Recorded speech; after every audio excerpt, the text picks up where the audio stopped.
8 ways in which we are more self-sufficient now that we are on our homestead. All the ways are things that we've done this past year or ways that we're going to be doing this year, and this is only our personal experience. But without further ado, let's get the most obvious one out of the way, and that is to grow your own food. Whoever you are, no matter where you live, you can grow your own food.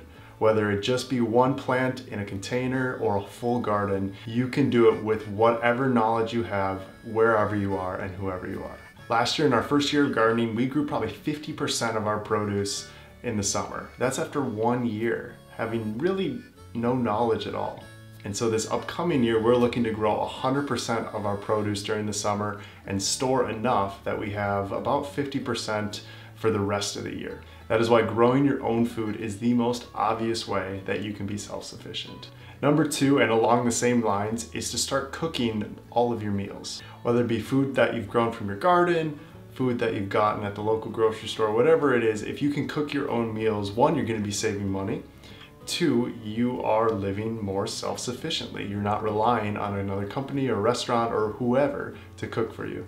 Having a basic level of cooking skills, having a few recipes that you like, that is going to be a way that you are more self-reliant on yourself. And last way in the food category is to forage your own food if you can. We are fortunate we have wild raspberries and wild blackberries on our property, and those are usually the most common foods that you can forage. But learning a little bit about your area, where you live, what native plants there might be that are edible, you would be shocked at the amount of edible plants that you have probably right in your own backyard that are, 1, edible and also tasty. And even if you can't find any in your own property, you can go to local parks, local community areas, and there's probably something there that you could forage and you could eat. But the most obvious and most socially acceptable thing are probably your raspberries and blackberries. And next up, and this can't be undersold, but that's to shop locally. And you might be thinking, why would shopping locally mean self-sufficiency? And I think self-sufficiency can go beyond just the individual, just yourself. Because I think engaging in the local community, you are creating sufficiency amongst your neighbors, amongst the people that you see, every day. Full disclosure, we don't shop 100% locally, but as much as we can, we try and go to our co-op, or we try and go to the farmer's market that is all local producers. That 1, we're supporting our neighbors, 2, we see where and who produces our food. So as much as you can, try and find a co-op, try and find a farmer's market, try and find maybe a local mom and pop shop that has local producers and local growers. Next up is creating your own soil or compost. And I can't speak a ton on this yet because this is the first spring and summer that we're going to be trying to use our own compost that we made. But over the course of last summer and fall and even in the winter, we were preparing our compost and we were preparing soil that we can use this spring. And we're hoping that the effort that we put in those months will now pay off this year. So I'm sure we'll make a video on that in the future, just showing how well our plants did with our own compost and our own soil. The 6th way in which we are more self-sufficient here than we were before is we use solar power first thing. Right now it's just lighting, so we have a few different solar lights throughout the property that help light up certain areas at night, like our chicken coop and our woodshed when we need it. But we are looking this year to potentially get into some larger panels that maybe would be able to bring electricity to our shed or support some of the electricity in our garage. So we're just kind of dabbling in it, just kind of dipping our toes in the water, but this is something that we are looking to further expand in the future. And obviously, if you go all in on solar and you go completely off grid, that is one of the best ways to be self-sufficient. Not everyone can go that route, understandably so, but every little bit, every little effort, like a little solar light or a little solar panel, is an effort towards self-sufficiency. Next up is we build everything ourselves. Pretty much everything that has been built in our time on our property has been built by our 2 hands. Well, I guess 4 hands. There's 2 of us, so 4 hands. Things like our garden, things like our woodshed, our patio, our walkway, projects that we've done in the house to renovate and remodel.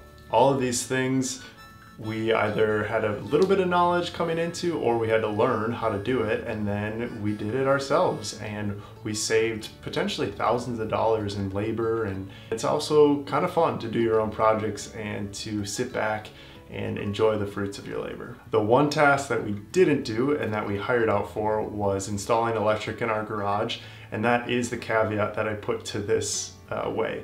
Electric jobs or plumbing jobs or HVAC or any other job that has technical knowledge required, it's always a good idea to consult with a professional or hire someone to come in and do it. That way you're not worried about screwing up, you're not going to risk further damaging a system or running into any problems later down the line. And the last way that we are more self-sufficient, and this is probably my favorite way, is we use wood as our main primary heating source in the winter. Wood is a phenomenal way to heat your home, and it is probably the biggest difference that we've seen in saving money through self-sufficiency. Our other heating source is an electric in-floor heating, and when that's on versus when our wood stove is on, the electric bill is hundreds of dollars cheaper with the wood versus electric in-floor heating. And I know this isn't an option for everyone, but if it is, and if you can either use one that you are not using right now or install one,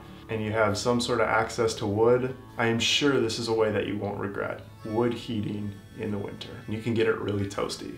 Sometimes too toasty. Sometimes we have to open the window because it gets too warm. But it's virtually a free heating source for us. So those are the ways in which we are more self-sufficient on our property. We're looking to add things like a food forest, so kind of a little bit more foraging, a little bit more growing of our own food.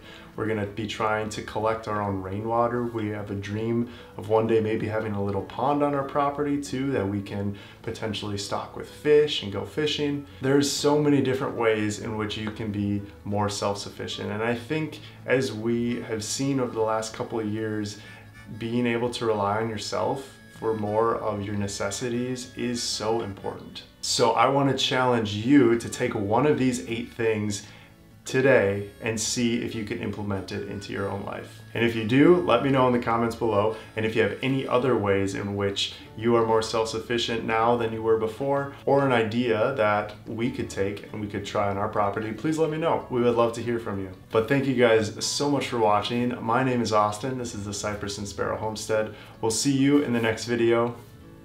Peace.